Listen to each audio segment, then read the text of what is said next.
Chers amis, bonjour, joie nouvelle de se retrouver saison de la 100.3, il est 10h30 dans le studio de Christ Radio et nous sommes dans notre semaine sur l'Apocalypse que nous avons commencé hier. Je vous rappelle que l'enseignement de 8h, 10h30 et 10h30, 8h, 10h30 et 17h est sur l'Apocalypse et que spécialement cette semaine donc, chaque soir nous aurons la retransmission de l'émission de 8h à 19h, de celle de 10h30 à 20h et de celle de 17h à 21h. Pour ceux qui sont au travail et qui n'ont pas l'occasion de pouvoir écouter cet enseignement. Et ceux qui l'écoutent dans la journée, vous pourrez le réécouter le soir avec un bic et un cahier, en prenant des notes et en lisant ces textes, parce que c'est important qu'on puisse aussi bien entrer un peu dans l'Apocalypse. Et j'avoue que j'aime beaucoup, moi, ce livre de l'Apocalypse. Alors, nous avons dit déjà beaucoup de choses sur l'Apocalypse, mais en définitive, nous allons maintenant entrer dans le texte, mot à mot, phrase par phrase, verset par verset. On va commencer par Apocalypse chapitre 1. Alors je vous donne d'abord, je vous avais dit, je souhaiterais que chacun d'entre vous, qui écoutez la 100.3, si vous avez le temps, que vous puissiez lire Apocalypse chapitre 1, 2, 3, 4, 5, 6 et 7.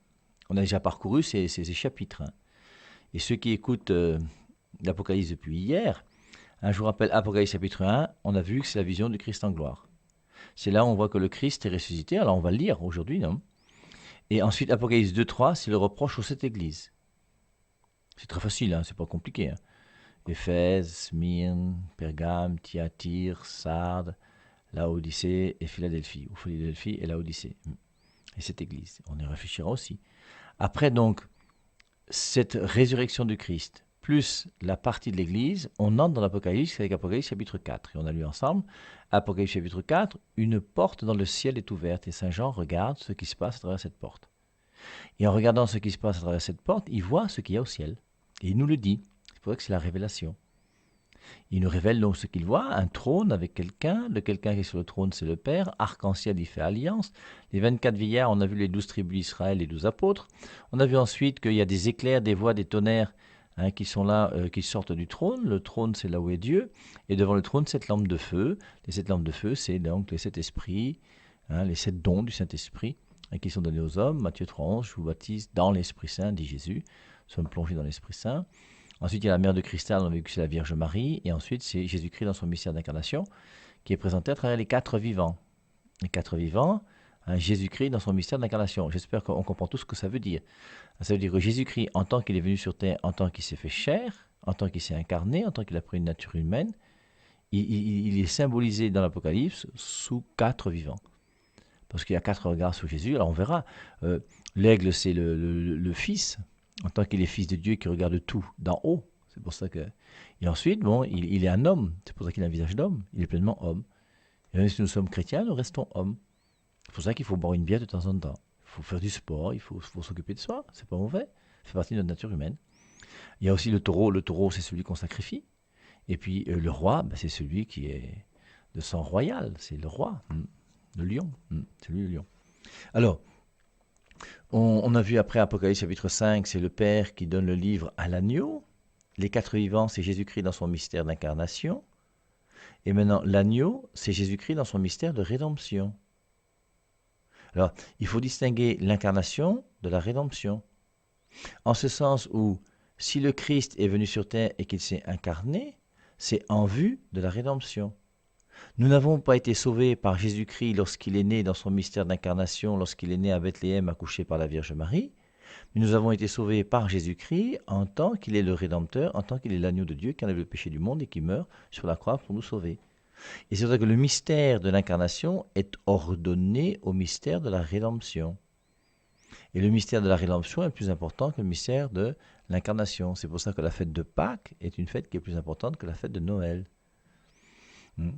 Et on ne dit pas que si le Christ n'est pas né, vaine est notre foi. On dit que si le Christ n'est pas ressuscité. Alors, ensuite, après Apocalypse chapitre 5, le livre qui est donné à l'agneau, l'agneau va ouvrir le livre. Il va ouvrir le livre, il va ouvrir les sceaux. Et il y a 6 sceaux qui dépendent directement de lui. Le 7e va s'ouvrir sur les trompettes qui impliquent maintenant l'intervention de l'homme. Alors on y reviendra, mais on avait vu que parmi les sceaux, il y avait 4 sceaux qui sont liés aux 4 vivants. Quand l'agneau ouvre, il y a une voix d'un vivant qui dit « Viens ». Donc l'agneau est lié quelque part, le Rédempteur, à l'incarnation. à travers cette ouverture des sceaux. C'est l'agneau qui va ouvrir sous la voix d'un vivant. Il y a 4 vivants qui vont ouvrir sur 4 chevaux. Il y a un cheval blanc, un cheval rouge-feu, un cheval noir, un cheval verdâtre. Ensuite, le 5e sceau et le 6e sceau sont un petit peu différents. Et on avait fini ce matin donc avec Apocalypse chapitre 7, les 144 000 et la grande foule.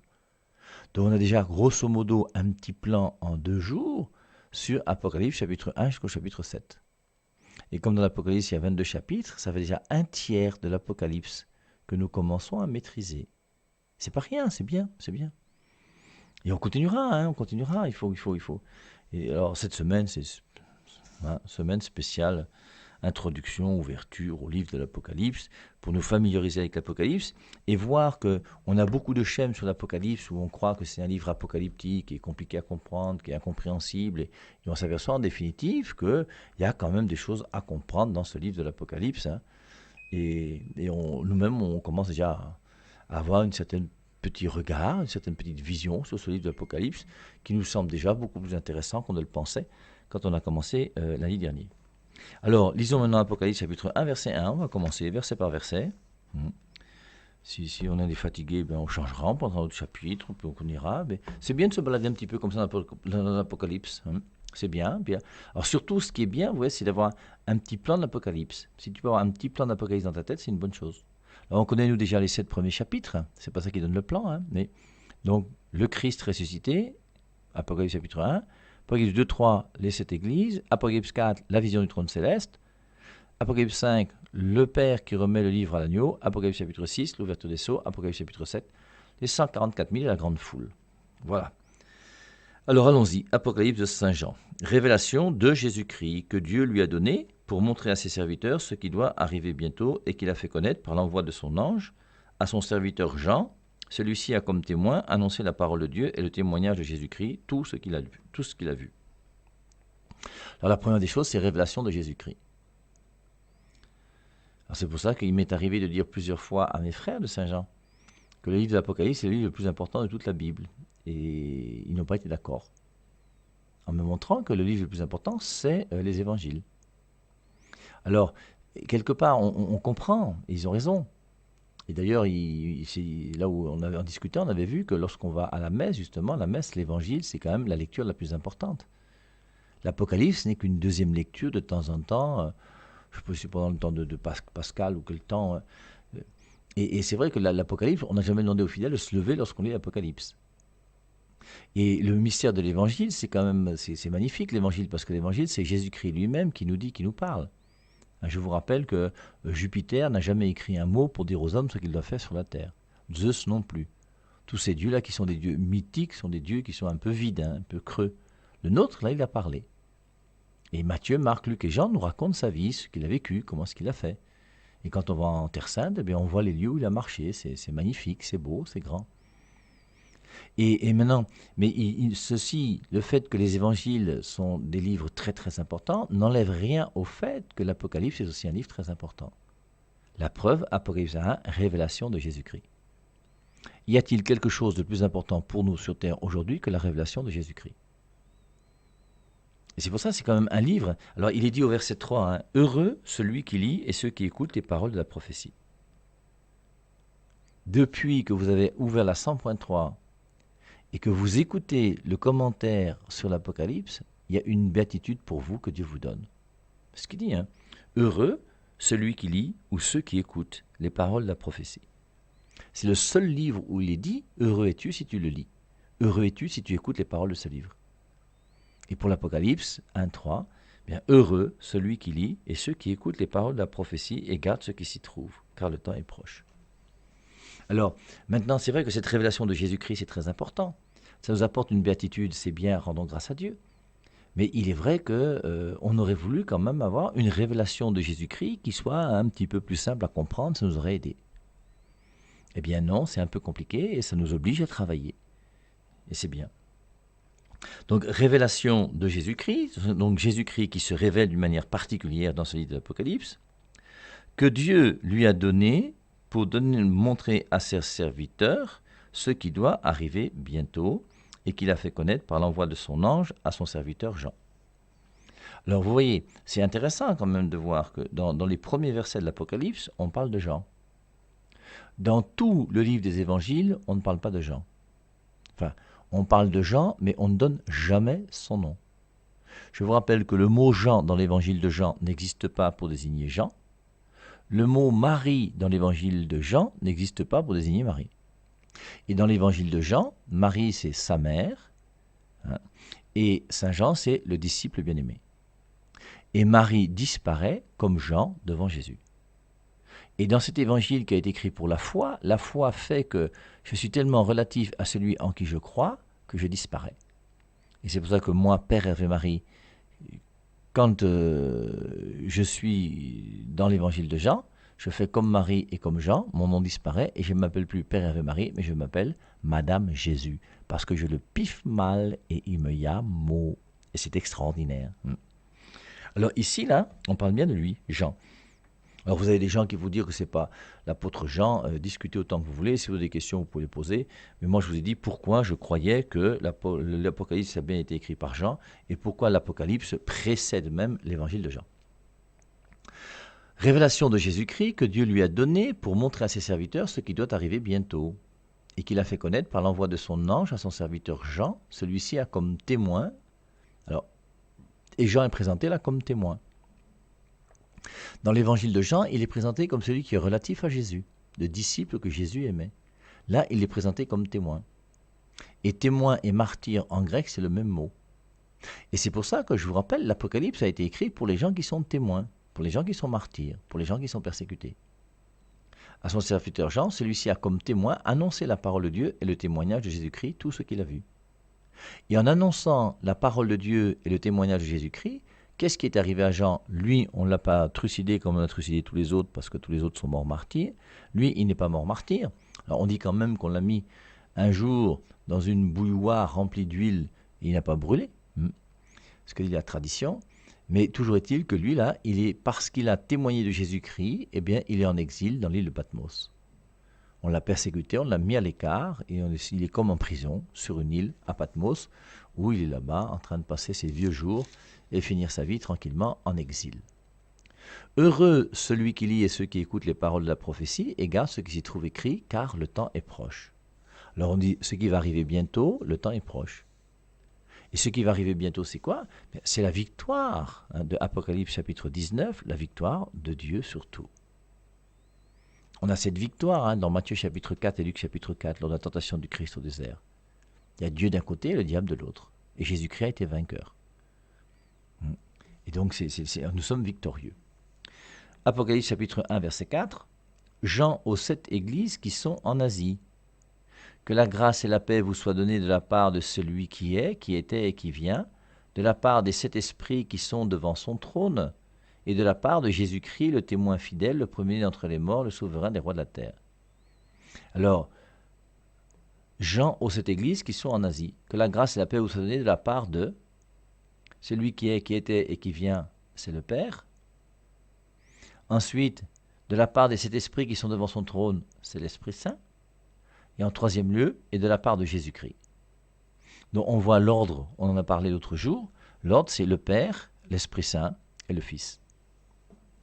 Et on avait vu dans le catéchisme de l'Église catholique, dans l'ordre de l'économie divine, dans l'ordre du plan de Dieu sur l'humanité, dans l'ordre de la présence même des 3 personnes divines dans les Saintes Écritures. La première personne, c'est le Père qui est créateur de toutes choses. Et on avait lu Genèse chapitre 1, verset 1, en disant que l'Esprit Saint planait sur les eaux. Et on a bien le Père, l'Esprit Saint. Ensuite, Dieu qui crée par sa parole. Et pour que Jésus-Christ vienne sur terre dans son mystère d'incarnation, pour que Jésus-Christ soit né à Bethléem, accouché par la Vierge Marie, il a fallu d'abord que l'Esprit Saint agisse. Il y a le Père, ensuite l'Esprit Saint qui a agi l'Annonciation avec la Vierge Marie, et ensuite le Fils qui est venu. Donc l'ordre de la Trinité dans le plan de l'économie divine. L'ordre de la Trinité dans une théologie scientifique, on essaie de réfléchir, le Père, forcément, ensuite, il y a le Fils. Et dans la somme théologique de saint Thomas d'Aquin, par exemple, quand on parle de la Trinité, on commence par le Père, puis le Fils, puis l'Esprit Saint. Donc, on a donc ici ces 3 personnes divines qui sont présentes, Jean aux 7 églises qui sont en Asie, que la grâce et la paix vous soient données de la part de celui qui est, qui était, qui vient. La révélation du nom divin, Exode 3,14, je suis. De la part de celui qui est. Il n'est que ce qu'il est. il ne peut pas être autre chose que ce qu'il est. De la part de cet esprit, on a vu sagesse, intelligence, science, conseil, crainte, force, piété, et de la part de Jésus-Christ. Et pour Jésus-Christ, on ajoute 3 choses. De la part de Jésus-Christ, le témoin fidèle.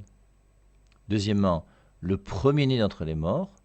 Troisièmement, le souverain des rois de la terre. Alors c'est quand même intéressant. Jésus-Christ ne se présente pas dans l'évangile de Jean comme le témoin fidèle. Le premier-né entre les morts, le souverain des rois de la terre. Il se présente comme le Fils de Dieu.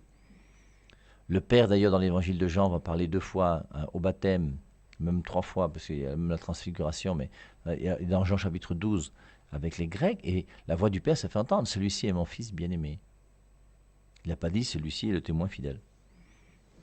Et on voit le Père et le Fils, le lien entre le Père et le Fils est très très présent dans l'évangile de Jean. Et là, dans l'Apocalypse, alors Jésus-Christ est présenté premièrement comme étant le témoin fidèle. Pourquoi ? Parce que Jésus-Christ est présenté comme celui qui, parce qu'il va vivre l'évangile, il va accepter d'être pour nous modèle, et le modèle qu'il est fait qu'il sera fidèle jusqu'à la mort. C'est le témoin fidèle. Le témoin fidèle, c'est le crucifié. C'est lui qui est allé jusqu'à la mort et qui n'a pas eu peur de la mort. L'Apocalypse a été écrit pour les chrétiens persécutés. Et maintenant qu'il est mort, il est le témoin fidèle. Ensuite, le premier d'entre les morts. Oui, comme il a été fidèle jusqu'au bout, il est mort, mais il est plus fort que la mort. Et c'est pour ça qu'il est le premier-né d'entre les morts. Et pour nous faire comprendre que pour nous, nous aussi, peut-être que nous serons crucifiés. Peut-être qu'on sera martyrisé. Je ne sais pas quelle sera notre vie, mais en tout cas, on aura notre croix à porter. Et sachons que quel que soit le fait que nous soyons témoins fidèles, en étant témoins fidèles, nous savons déjà que Jésus-Christ est ressuscité, est le premier d'entre les morts. Et c'est pour ça que nous n'avons même pas peur de la mort, puisque Jésus-Christ est victorieux de la mort, premier-né d'entre les morts. Voilà comment se présente Jésus-Christ dans l'Apocalypse. Et troisièmement, maintenant, le souverain des rois de la terre. Le souverain des rois de la terre, c'est pourquoi ? C'est pour nous montrer que nous, avec notre petite tête et notre petite intelligence, on ne comprend pas pleinement et totalement tout le plan de Dieu sur l'humanité. Mais Jésus, lui, c'est le souverain des rois de la terre. Trump, Macron, Paul Biya, prenez tous ces rois qui sont des rois aujourd'hui sur la terre. Alors on les appelle présidents de la République, ce sont les rois des différentes républiques dans lesquelles on est. Ces rois ne sont que des petits roitelets qui un jour vont mourir, mais le roi des rois, lui, il va résister, il va persévérer, il sera toujours là. Et c'est pour nous montrer, vous voyez, que le roi des rois, c'est Jésus.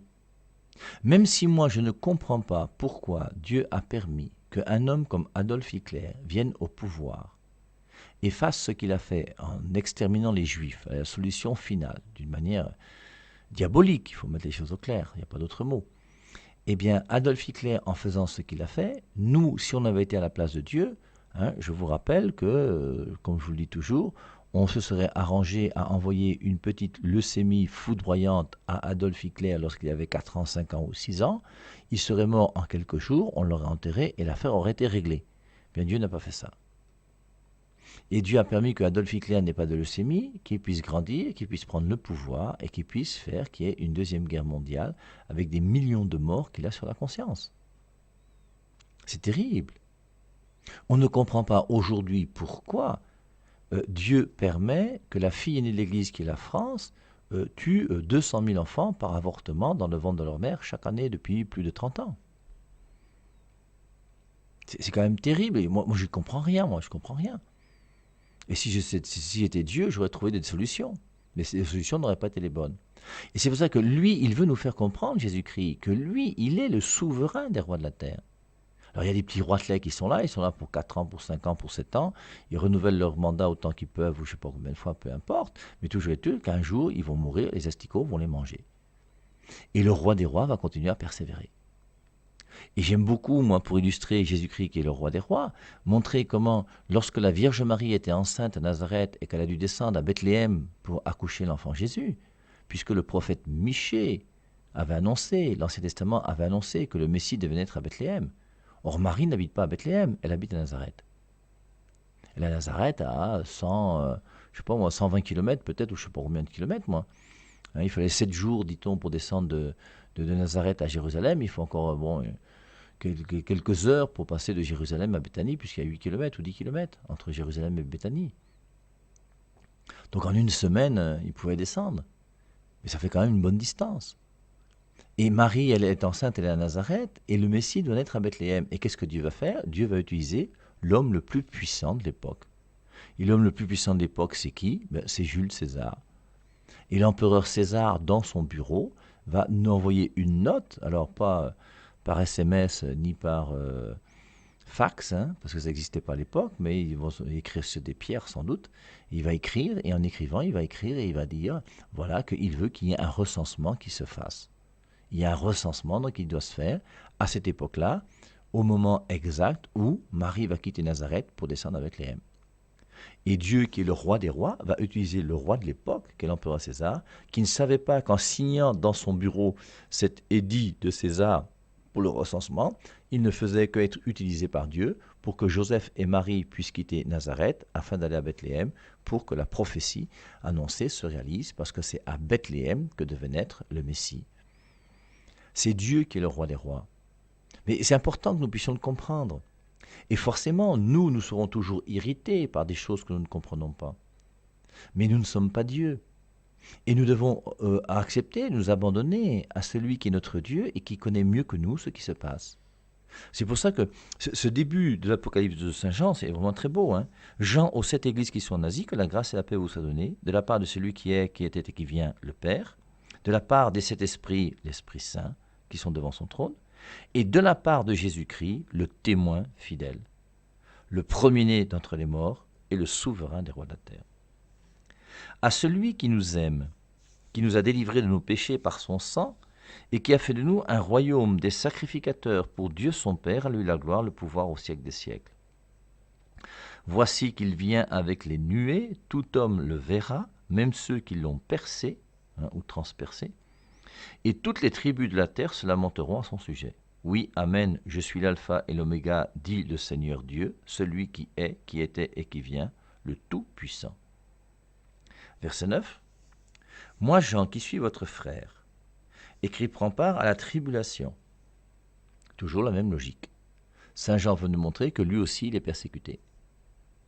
Donc ne vous inquiétez pas si vous êtes persécuté. Moi, Jean, qui suis votre frère et qui prend part à la tribulation, à la royauté et à la persévérance en Jésus, j'étais dans l'île appelée Patmos, à cause de la parole de Dieu et du témoignage de Jésus. Donc parce qu'il croyait en Dieu, il a été lui aussi persécuté, et c'est pour ça qu'il est en exil dans cette île de Patmos.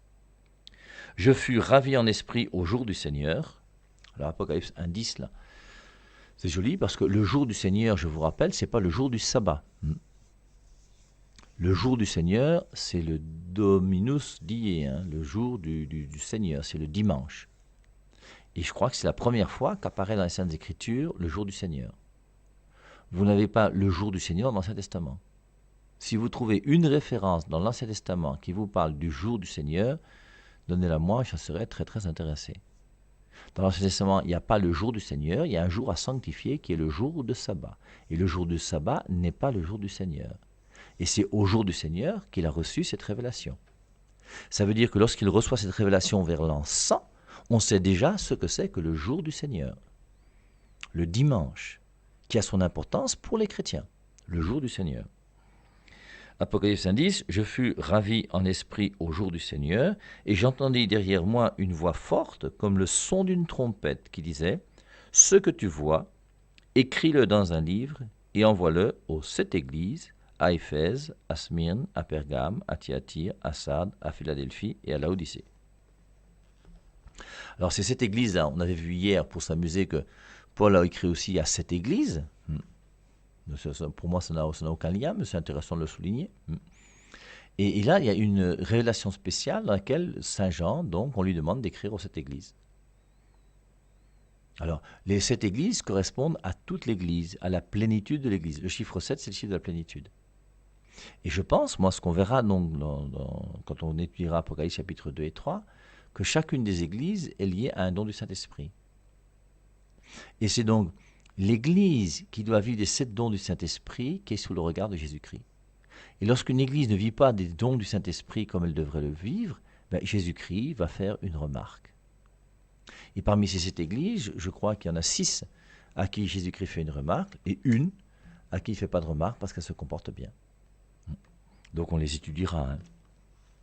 Je me retournais pour découvrir la voix qui me parlait. C'est curieux de se retourner pour découvrir une voix. Après m'être retourné, je vis 7 chandeliers d'or, et au milieu des chandeliers, quelqu'un qui ressemblait à un fils d'homme.